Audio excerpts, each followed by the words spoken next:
title of this piece is Deni. All men sweat, but it's how they carry their sweat.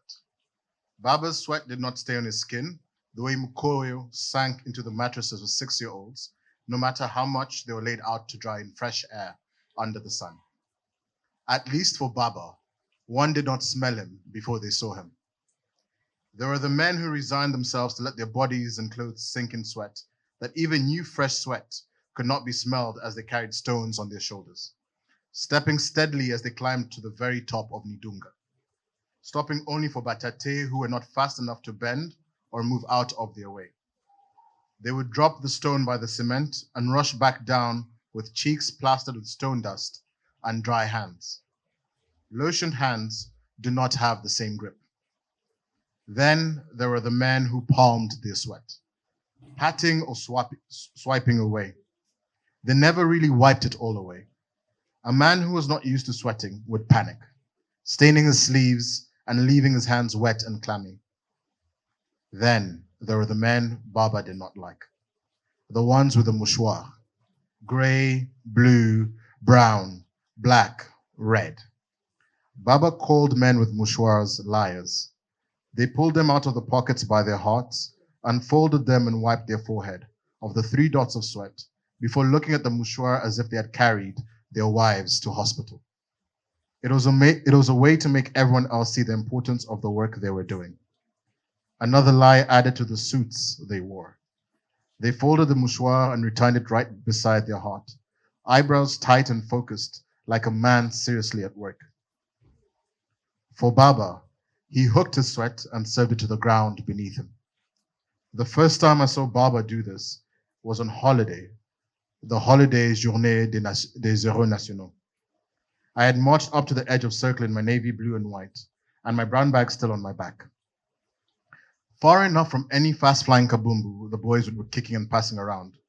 As Nyama had shown me, I put my arms straight beside me, closed my palms, kept my head up to the sky, only stealing glances when I took a deep breath before reciting the next part of my memorized speech.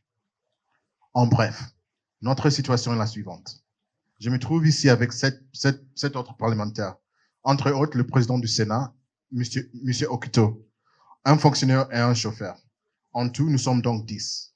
Nous sommes enfermés dans des cellules humides depuis le 2 décembre 1960. Et pas une seule fois, on ne nous a permis de sortir. Les repas qu'on nous apporte, 2 fois par jour, sont très mauvais.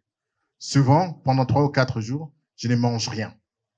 Mécontent d'une banane.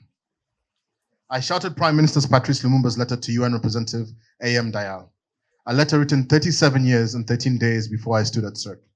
Nyama had said it was a desperate plea for freedom, not just for himself, but for the 9 other men who were with him, a desperate plea for all Congolese children.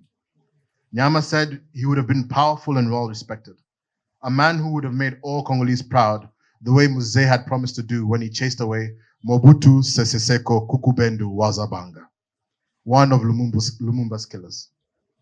When I took a breath, I saw the men sitting at Mwandangano's table, dark blue plastic tables with a Primus sticker right in the middle. One man was standing, not sitting, at Mwandangano's. He held his Primus in his left hand, just above where the name of the beer was written. When he lifted it to his mouth, the bottle sat cupped between his 2 lips for 2 gulps before coming back down to rest on his belt.